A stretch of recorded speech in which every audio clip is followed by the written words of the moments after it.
Hello everyone, नमस्कार आप सभी को।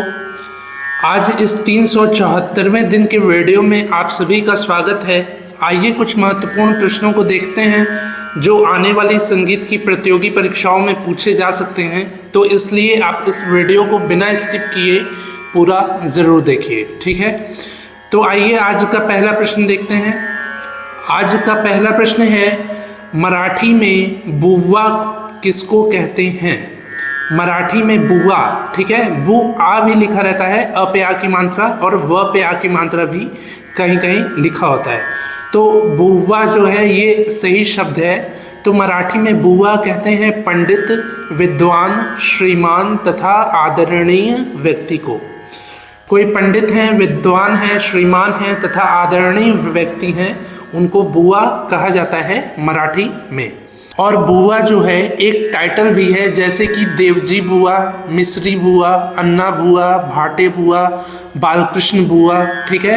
तो ये एक टाइटल भी है एक तरह का, और मराठी में बुआ को पंडित, विद्वान, श्रीमान तथा आदरणीय व्यक्ति को कहते हैं।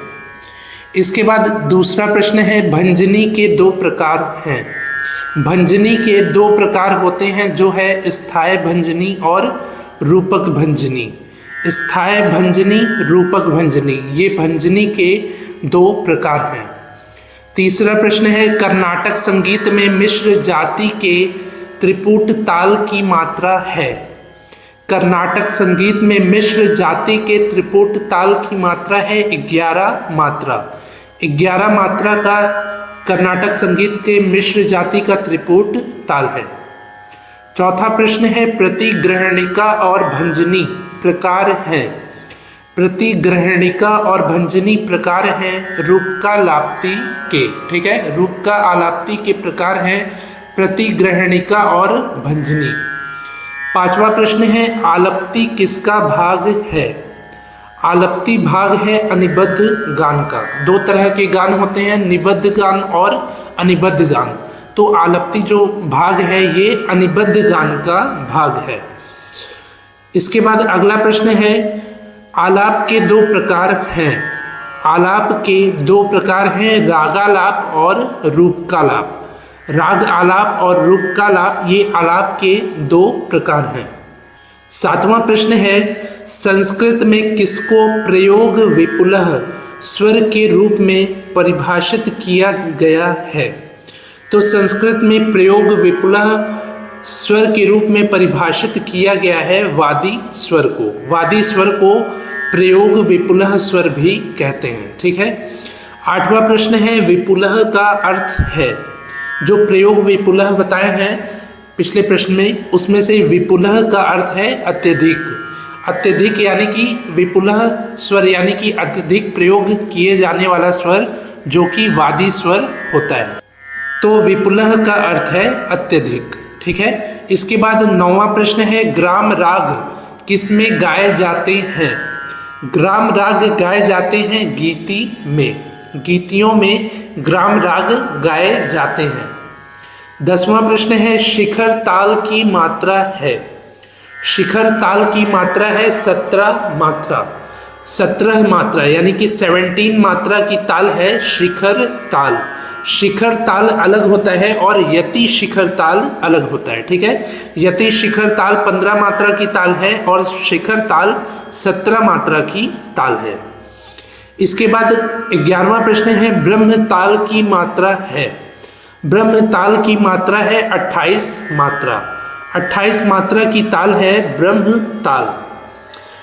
12वां प्रश्न है, आड़ा चौताल की मात्रा है। आड़ा चौताल या आड़ा चार ताल की मात्रा है 14 मात्रा, ठीक है। चार ताल की मात्रा है 12 मात्रा और आड़ा चार ताल की मात्रा है 14 मात्रा। 14 मात्रा की ताल है आड़ा चौताल। 13वां प्रश्न है, लक्ष्मी ताल की मात्रा है। लक्ष्मी ताल की मात्रा है 18 मात्रा। 18 मात्रा की ताल है लक्ष्मी ताल। 14वां प्रश्न है, भातखंडे जी ने कोमल गंधार स्वर को घोड़च से स्थापित किया है। यानी कि 36 इंच के तार पर भातखंडे जी ने कोमल गंधार स्वर को कितने इंच पर स्थापित किया है? तो कोमल गंधार को स्थापित किया है 28 सही 2/3 इंच पर। 28 से ही 2/3 इंच पर घुड़च से, ठीक है, न कि मेरू से, घुड़च से स्थापित किया है कोमल गंधा स्वर को 28 से ही 2/3 इंच पर भातखंडे जी ने। 15वां प्रश्न है वर्णम कितने प्रकार के होते हैं? वर्णम जो है ये 4 प्रकार के होते हैं, ठीक है, 4 प्रकार के होते हैं वर्णम। 16वां प्रश्न है संगीत सम्मेलन की अवधारणा सबसे पहले पेश की थी। संगीत सम्मेलन की अवधारणा सबसे पहले पेश की थी भातखंडे जी ने। पंडित विष्णु नारायण भातखंडे जी ने संगीत सम्मेलन की अवधारणा सबसे पहले पेश की थी। 17वां प्रश्न है रागों को किसमें साकार किया गया है? रागों को साकार किया गया है राग रागिनी वर्गीकरण पद्धति में। अनेक वर्गीकरण पद्धतियां हैं जिसमें राग रागिनी वर्गीकरण पद्धति, मेल राग वर्गीकरण पद्धति आदि हैं, पर रागों को जो साकार किया गया है वो है राग रागिनी वर्गीकरण पद्धति। 18वां प्रश्न है पलुष्कर अंकन प्रणाली में डबल खड़ी रेखा क्या दर्शाता है? जो डबल खड़ी रेखा है ये पलुष्कर जी के अंकन प्रणाली में स्थाई की पूर्णता को दर्शाता है। यानी कि स्थाई जो होता है, स्थाई अंतरा वाला स्थाई, उसका यदि एक लाइन पूर्ण होता है तो एक खड़ी रेखा खींचते हैं, और दोनों लाइन पूर्ण हो जाता है तो 2 खड़ी रेखा खींचा जाता है पलुष्कर अंकन प्रणाली में, ठीक है।